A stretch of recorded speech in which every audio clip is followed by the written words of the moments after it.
Olá, vamos falar sobre Espiritismo? Eu sou Débora Rabelo, aqui dos Amigos de Nosso Lar, trazendo a você a ciência, filosofia e religião. Desde já convido você a conhecer este canal, clicar no sininho, dar o seu like, comentar os vídeos e me ajudar a divulgar este canal de luz. Trago a você neste momento a lição 24 da obra Emmanuel, por Francisco Cândido Xavier, também psicografada pelo Espírito Emmanuel. E se você não assistiu os vídeos anteriores, convido você a estar aqui assistindo na playlist Emmanuel e conhecendo também as demais obras que estão sendo estudadas e as lives que acontecem ao vivo, segunda, quarta, quinta, sexta e sábado, certo? Vamos então à leitura e reflexão. Nos diz Emmanuel: o corpo espiritual. De todos os fenômenos da vida, os que se apresentam ao raio visual da ciência humana, mantenedores do seu entretenimento, são os da assimilação e desassimilação. Todavia, os que afetam mais particularmente a percepção do homem não são os da atividade vital em si mesma, consubstanciados nas sínteses orgânicas assimiladoras, mas justamente os fenômenos da morte. É um axioma fisiológico a extinção das células que constituem o suporte de todas as manifestações e apenas fazeis geralmente uma ideia da vida por intermédio desses movimentos destruidores. A vida corporal, expressão da morte. Quando no homem ou nos irracionais um gesto se opera, a natureza determina o desaparecimento de certa percentagem de substância da economia vital. Quando a sensibilidade se exterioriza e os pensamentos se manifestam, eis que os nervos se consomem, gastando-se o cérebro em suas atividades funcionais. A vida corporal é bem a expressão da morte, através da qual efetuais as vossas observações e os vossos estudos. Não dispondes, dentro da exiguidade dos vossos sentidos, senão de elementos constatadores, da perda da energia, da luta vital, dos conflitos que se estabelecem para que os seres se mantenham no seu próprio habitat. A vida, em suas causalidades profundas, escapa aos vossos escalpelos, e apenas o embriologista observa, no silêncio da penumbra, infinitésima fração do fenômeno assimilatório das criações orgânicas, inacessível aos processos da indagação científica.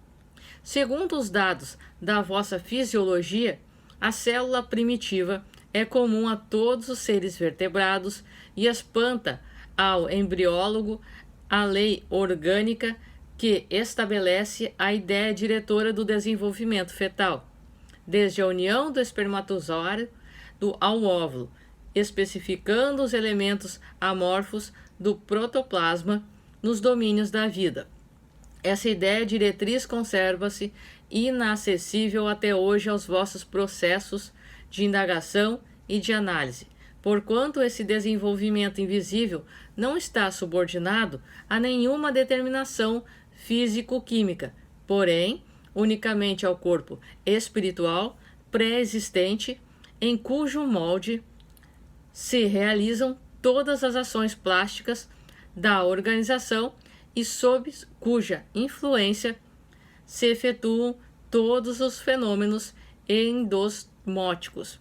O organismo fluídico, caracterizado por seus elementos imutáveis, é o assimilador das forças protoplasmáticas, o mantenedor da aglutinação que organiza as configurações típicas de cada espécie, incorporando-se átomo por átomo à matéria do germe e dirigindo-a segundo a sua natureza particular.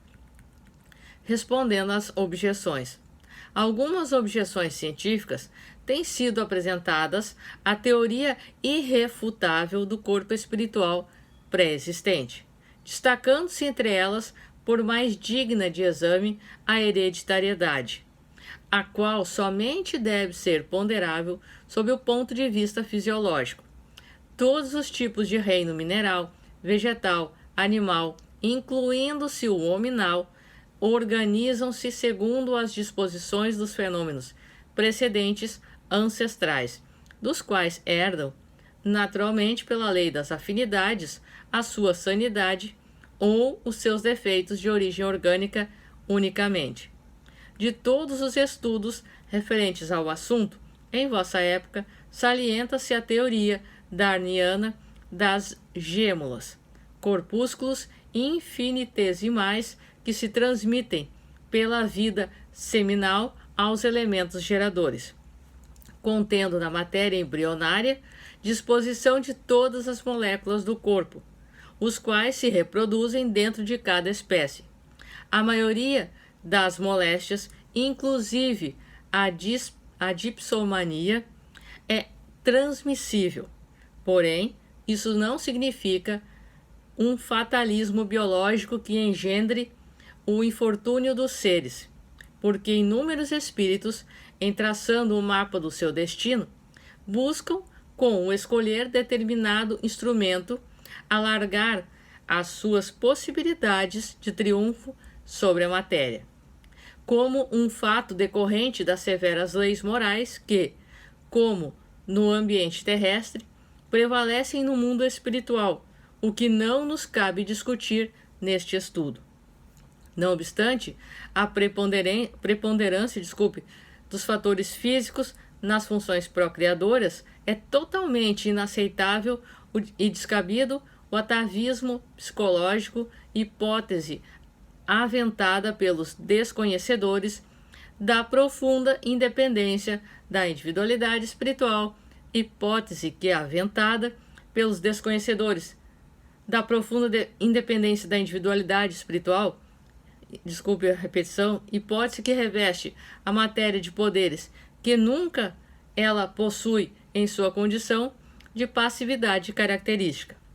Reconhecendo-se, pois, a veracidade da argumentação de quantos aceitam a hereditariedade fisiológica nos fenômenos da procriação, representando cada ser o organismo que provém por filiação, afastemos a hipótese da hereditariedade psicológica, porquanto espiritualmente temos a considerar apenas ao lado da influência ambiente a afinidade sentimental, através dos escaninhos do universo orgânico. De todas as funções gerais que caracterizam os seres viventes, somente os fenômenos de nutrição podem ser estudados pela perquisição científica, e mesmo imperfeitamente, há uma força inerente aos corpos organizados, que mantém coesas as personalidades celulares, sustentando-se dentro das particularidades de cada órgão, presidindo aos fenômenos parteogenéticos de sua evolução, substituindo, através da segmentação, quantas delas se consomem nas secreções glandulares do trabalho mantenedor da atividade orgânica. Essa força é o que denominais princípio vital, essa essência fundamental que regula a existência das células vivas e no qual elas se banham constantemente, encontrando assim a sua necessária nutrição, força que se encontra esparsa por todos os escaninhos do universo orgânico, combinada às substâncias minerais azotadas e ternárias, operando os atos nutritivos de todas as moléculas. O princípio vital é o agente entre o corpo espiritual, fonte de energia e da vontade, e a matéria passiva, inerente às faculdades superiores do espírito, que o adapta segundo as forças cósmicas que constituem as leis físicas de cada plano da existência, proporcionando essa adaptação às suas necessidades intrínsecas. Essa força ativa e regeneradora, de cujo enfraquecimento decorre a ausência do tônus vital, precursor da destruição orgânica, é simplesmente a ação criadora e plasmadora do corpo espiritual sobre os elementos físicos. Santuário da Memória. O corpo espiritual não retém somente a prerrogativa de constituir a fonte da misteriosa força plástica da vida, a qual opera a oxidação orgânica. É também ele a sede das faculdades, dos sentimentos, da inteligência e, sobretudo, o santuário da memória, em que o ser encontra os elementos comprobatórios de sua identidade, através de todas as mutações e transformações da matéria. Os prodígios alquimistas. Todas as células orgânicas renovam-se incessantemente, e como poderia a criatura conhecer-se entre essas continuadas transubstanciações, para que se manifeste o pensamento que desconhece as glândulas que o segregam, porquanto constitui a vibração do corpo espiritual dentro da sua profunda consciência. Quantas células se consomem e se queimam? O cérebro assemelha-se a compilado laboratório onde o espírito prodigioso alquimista efetua inimagináveis associações atômicas e moleculares, necessárias às exteriorizações inteligentes. É ainda, pois, ao corpo espiritual que se deve a maravilha da memória, misteriosa chapa fotográfica, onde tudo se agrava, sem que os menores coloridos das imagens se confundam entre si. Alma e corpo. Tem-se procurado explicar, pela prática dos neurologistas, toda a classe de fenômenos intelectuais, através das ações combinadas do sistema nervoso, e, de fato, a ciência atingiu certezas irrefutáveis, como, por exemplo, a de que uma lesão orgânica faz cessar a manifestação que lhe corresponde e que a destruição de uma rede nervosa faz desaparecer uma faculdade. Semelhante acerto, porém, não afasta a verdade da influência de ordem espiritual e invisível, porque se faz mister compreender não a alma insulada do corpo, mas ligada a esse corpo, o qual representa a sua forma objetiva, com um aglomerado de matérias imprescindíveis, a sua condição de tangibilidade, animadas pela sua vontade e por seus atributos imortais. Algumas escolas fisiológicas fizeram da alma uma abstração, mas a psicologia moderna restabeleceu a verdade, unindo os elementos psíquicos aos materiais, reconhecendo no corpo a representação da alma, representação material necessária segundo as leis físicas inerentes da Terra, da Terra, as quais colocaram no sensório o limite das percepções humanas, que são exíguas em relação ao número ilimitado das vibrações da alma, que para elas se conservam inapreensíveis.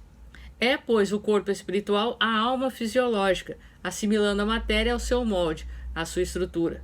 A fim de materializar-se no mundo palpável, a fecundação constaria de uma composição amorfa e todas as manifestações inteligentes e sábias da natureza, que para todos nós devem significar a expressão da vontade divina, constituiriam uma série de atos irregulares e incompreensíveis sem objetivo determinado.